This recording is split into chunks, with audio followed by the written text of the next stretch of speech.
अस्सलाम वालेकुम। जो शख्स असर की नमाज अदा करने के बाद अपनी मुश्किलात, अपना जो जायज़ मकसद है या जो भी ख्वाहिश है, जो आपकी परेशानी है, उसको सामने रखते हुए असर के बाद 3 दिन ये वजीफ़ा करेगा, यकीन माने कि उसकी परेशानी ऐसे हल हो जाएगी कि जैसे वो कभी थी ही नहीं।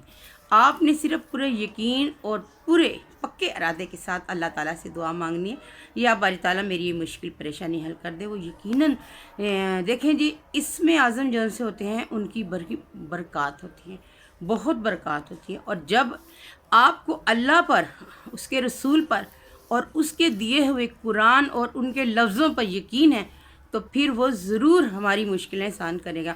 आपने करना ये है कि अव्वल व आखिर दुरूशी पढ़ना है, यानी शुरू में भी दुरूशी और दुआ मांगने के बाद भी दुरूशी पढ़ना है। आपने अब 3 दफ़ा दुरूशी पढ़ने के बाद 11 मरतबा या हय्यो या क़य्यूम, या हय्यो या क़य्यूम, या हय्यो या क़य्यूम।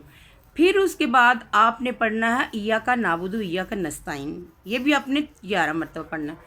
फिर उसके बाद 11 मरतबा आपने पढ़ना या हय्यो या क़य्यूम बरहमतिका अस्तगीज़, या हय्यो या क़य्यूम बरहमतिका अस्तगीज़, या हय्यो या क़य्यूम या रहमतिका अस्तगीज़।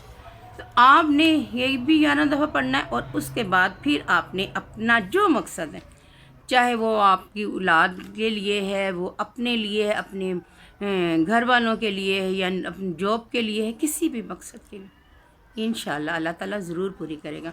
मेरे लिए भी दुआ किया करें, मेरे चैनल को लाइक कर दें, वीडियो को लाइक कर दिया करें और आगे शेयर किया करें, ताकि शायद कि हम नहीं जानते कि अल्लाह ने हमारी बात किस तरह सुननी, वो ज़रूर सुनेगा।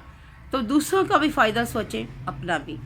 वीडियो को लाइक और शेयर ज़रूर किया करें किसी ऐसे शख्स के साथ जिसको ज़रूरत होती है। दुआ में याद रखें। अल्लाह हाफ़िज़।